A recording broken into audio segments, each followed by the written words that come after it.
If I was the enemy, I would launch a war.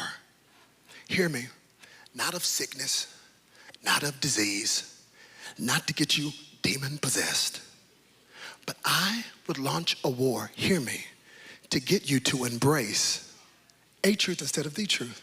In fact, I love it. Are y'all with me? I want to look at the Gospel of John, chapter number 8, because I don't think we really understand, again, back to the basics, the strategy of the enemy. How does he work? What does he want to do? And I think we get a Blue's Clue to it in John chapter 8 when Jesus, coincidentally, is having this conversation with these religious Pharisees who think they are the seed of Abraham. And look at what he says in John chapter 8, verse number 40 and 45. Jesus is talking to them. He says, "You belong to your father, the devil, and you want to carry out your father's desires. He was a murderer from the beginning, not holding to the truth, for there is no truth in him. When he lies, he speaks his native language, for he is a liar and the father of lies. Yet because I tell you the truth, you do not believe me."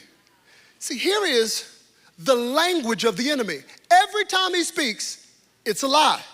So understand that the enemy is talking to you, he's lying. Every time he speaks, he lies. But please don't get it twisted to think that the enemy is going to make the lie look like a lie. He's not gonna come to you with a big old billboard with bright lights on it saying lie. The way he deceives you is to get you to think that the lie is the truth. As a matter of fact, his lie will have like 90% truth in it. And the 10% will be a lie. Or he'll give you a piece of the truth. Go back to the Garden of Eden. Did God really say, you must not eat of that tree? Yeah, he said we cannot touch it. If we touch it and we eat it, we're gonna die. You will not surely die. That had a little bit of truth in it, because they ate the fruit and they did not pass out and die. Oh, but something else on the inside of them died. Immediately their spirit died, and all of a sudden they are self-conscious instead of God-conscious. All of a sudden, for the first time in humanity, they're experiencing shame and guilt and hiding from a God that they used to run to. This is the trick of the enemy, is to get you to adopt a truth. But the truth is actually a lie. It's always gonna be the title of my message, a big, little lie. It's always gonna be a piece of the story. It's like my little kids. All of a sudden, Remy will come in and she is an actor. This girl, I'm telling you, she's got it. She's got the it factor. And this girl will walk up, and she knows she has my heart. She will walk into the room, tears coming down her face, bottom lip quivering. Daddy,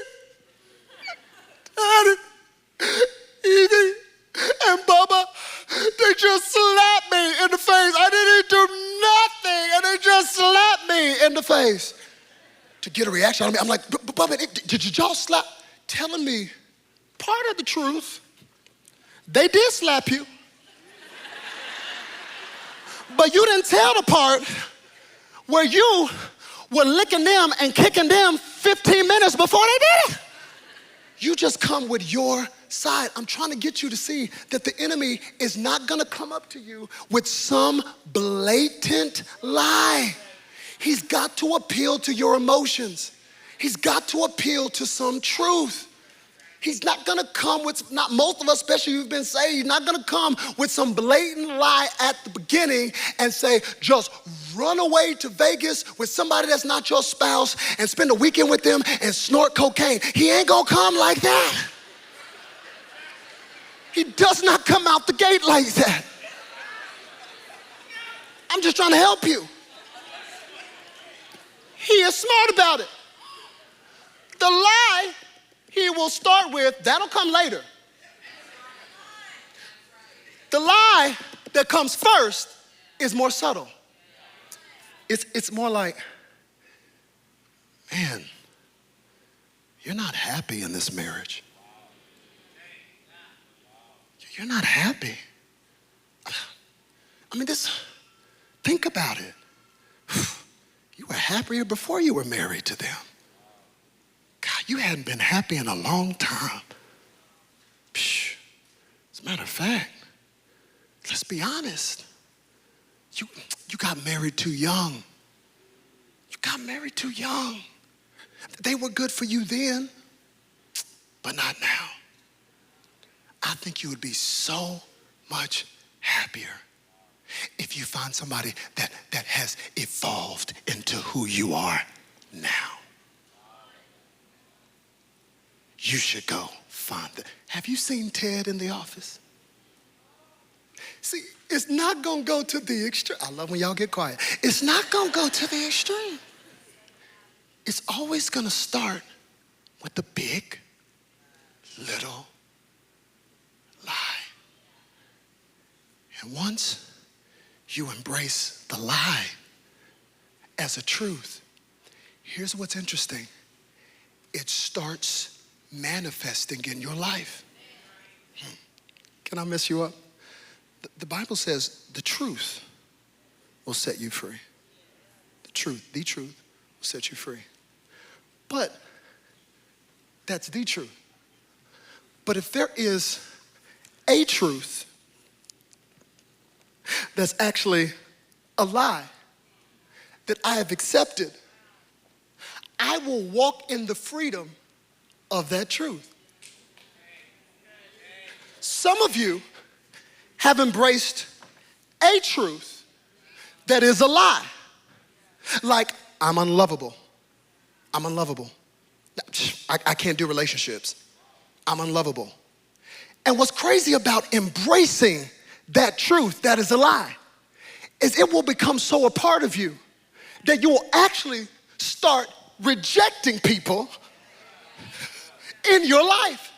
And the more you start rejecting them because you have embraced a truth that you are unlovable and you can't do relationships, you will reject people that genuinely want to connect with you. And as you reject them, people stop coming after you for the relationship and you keep pushing everybody that tries to love you away. And before you know it, it's a self-fulfilling prophecy.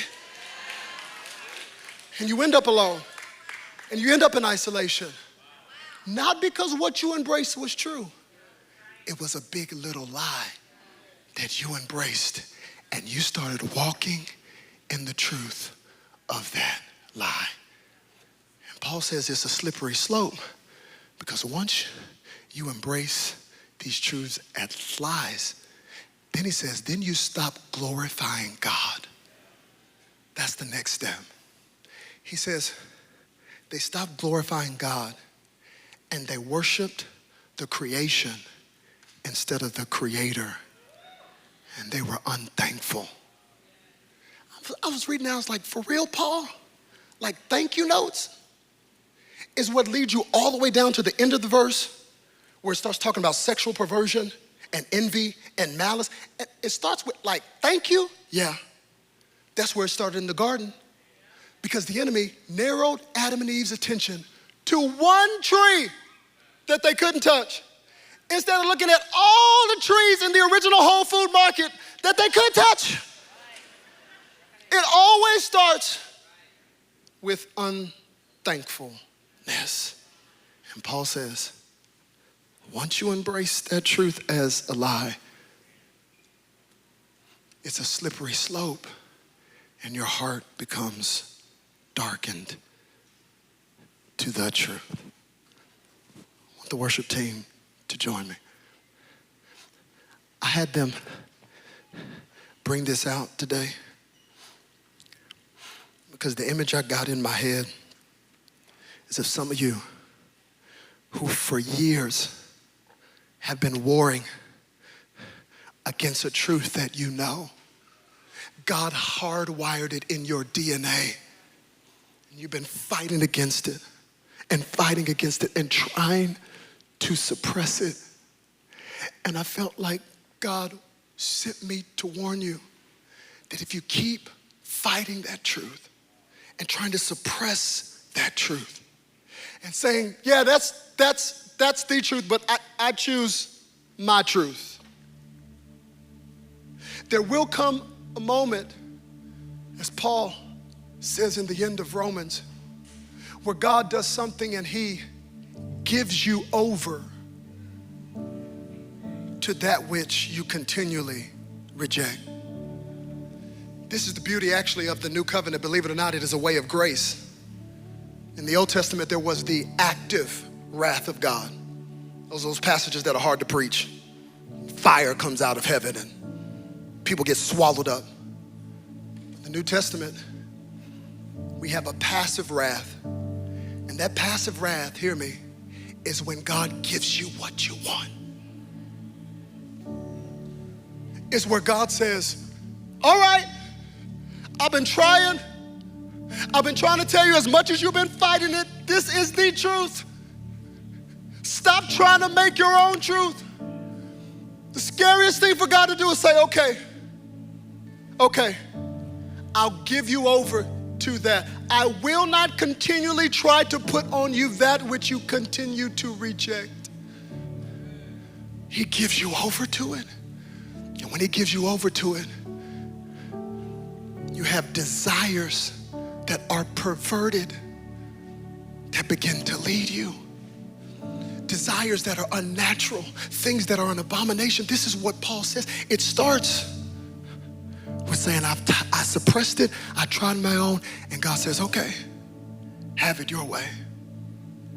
This is why some people, they have a struggle with this idea of hell. How could a loving God send somebody to hell? He is giving you what you asked for. Why would a God make you put up in eternity what you didn't want in reality? You rejected. Why would he make you spend eternity with him? It is the giving over where he says, have your way. Can you imagine? I know I keep using my kids, that's all I got. Can you imagine my kids in their little moments where they get a simple command, a truth, go to bed. Why? Because I said so. I mean, I do not have time to break down to them what REM sleep is, rapid eye movement sleep. I don't have time. They can't even handle that, by the way, which, by the way, that's how far your intellect is from God. They can't even handle that. I just want you to trust the commandment, go to bed. Why? Because I said so. And they have made this statement. Oh, can't stand you. Wish I had another daddy. Wish you would leave me alone. Can you imagine if just one day, just snap. Say, all right, we out. Babe, let's go. Leave them in the house for a couple months. I mean, no, I did not create that hell.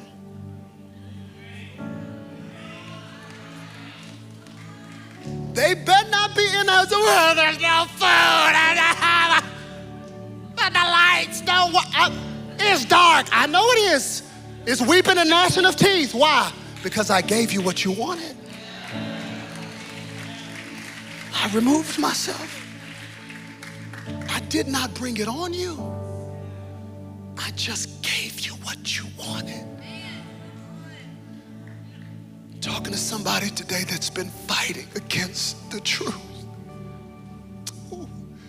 And God is telling you, hear me, this is the beauty of grace. It's not too late. I don't care what you've gotten in. I don't care what you're stuck in. I don't care what truth you've believed that's actually a lie, which, by the way, that's what the enemy wants. I don't think he's concerned as much as you telling lies as much as he is about you living a lie so that lie can get ingrained in you. I'm telling you today, there is still hope. There is still an opportunity for you to say, God, I'm tired of this truth that's a lie, that keeps moving, that keeps shaking, and I'm tired of fighting. I've got to come to the cross. I've got to come back to fellowship with you, and I've got to hold on to the thing that is a sure foundation, that is a solid anchor. I need you, not truth as I define it, but truth as who you are. You can always come home.